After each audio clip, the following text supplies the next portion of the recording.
রাজধানীর মিরপুরের বিভিন্ন এলাকায় অটোরিকশা চলাচল বন্ধের প্রতিবাদে সড়ক অবরোধ করে বিক্ষোভ করেছেন চালকরা। এ সময় অর্ধশতাধিক গাড়ি ভাঙচুর করেন তারা, হয় ধাওয়া পাল্টা ধাওয়া পুলিশের সাথে। সকাল থেকে মিরপুর 10, পল্লবী, ইসিবি চত্বর সহ বিভিন্ন সড়ক অবরোধ করে সরকারের সিদ্ধান্তের প্রতিবাদ জানান তারা। এ সময় আশপাশের সংযোগ সড়কে তীব্র যানজট দেখা দেয়, ভোগান্তিতে পড়েন সাধারণ মানুষজন। মূল সড়কে অটোরিকশা প্রবেশ করতে না দিলেও এলাকা ভিত্তিক চলাচলের অনুমতি চান আন্দোলনকারীরা। আর দাবি না মানা পর্যন্ত রাস্তায় থাকার ঘোষণা দিয়েছেন অটোরিকশা চালকরা।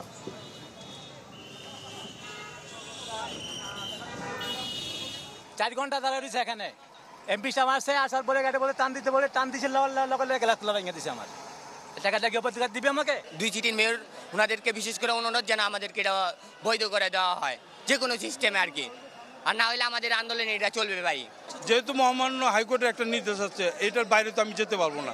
প্রধানমন্ত্রীর সাথে আলোচনা করে, তাদের মধ্যে অনেক প্রতিবন্ধী আছে, অসহায় মানুষ আছে, ক্ষুধার্ত মানুষ, তাদের কথাটাই প্রধানমন্ত্রীর কাছে আমি বলবো। পরিস্থিতি এখন স্বাভাবিক আছে, এদের একটা দাবি দেওয়া নিয়ে এরা আছে। আইন শৃঙ্খলা রক্ষার জন্য যেটা করা প্রয়োজন সেটা করতে হবে। দর্শক, মিরপুরের এই বিষয়টি আরো বিস্তারিত খবর জানাতে সহকর্মী সুলতান মাহমুদ আরিফ আমাদের সাথে যুক্ত হয়েছেন। আরিফ, এখন মিরপুরের সবশেষ কি অবস্থা এবং কোনো সিদ্ধান্তে পৌঁছানো গেল কিনা? শরীফ, মিরপুরে এখন যান চলাচল অনেকটাই স্বাভাবিক, তবে মিরপুরের গোল চত্বরের বাইরে বিচ্ছিন্ন কিছু ঘটনা ঘটছে বলে আমাদের কাছে কিছুটা খবর আসছে। কোথাও তারা, অর্থাৎ আন্দোলনকারী শ্রমিক যারা রয়েছেন, তারা ইট পাটকেল নিক্ষেপ করছেন টুকটাক কয়েকটি জায়গায়, এরকম কিছু ঘটনা আছে। তবে সকাল থেকে যদি আমি এখানকার ঘটনাটি বলি, সকাল থেকেই আন্দোলনকারী শ্রমিকরা এখানে আন্দোলন করেছেন এবং বেলা বাড়ার সাথে সাথে তাদের উপস্থিতিও অনেকটা বেড়েছে।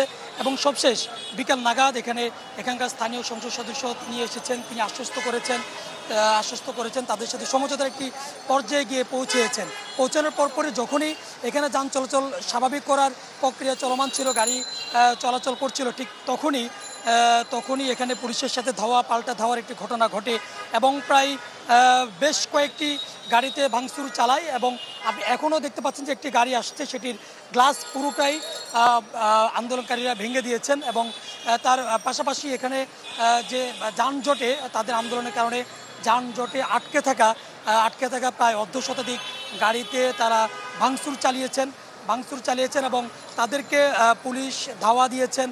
তবে এখন পর্যন্ত পুলিশের পক্ষ থেকে আমরা জিজ্ঞেস করেছিলাম কাউকে আটক করা হয়েছে কিনা।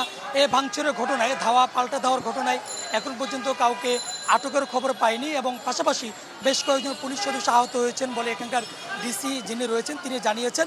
তবে এখন পরিস্থিতি অনেকটা স্বাভাবিক, তবে কিছুটা উত্তপ্ত পরিস্থিতি এখানে বিরাজ করছে, এক ধরনের আতঙ্ক কাজ করছে, যেহেতু শ্রমিকরা সমঝোতায় আসেনি, তারা যে কোনো মতে আবারও আন্দোলন করতে পারে বলে এক ধরনের জনমনে এক ধরনের আতঙ্ক কাজ করছে। শরীফ।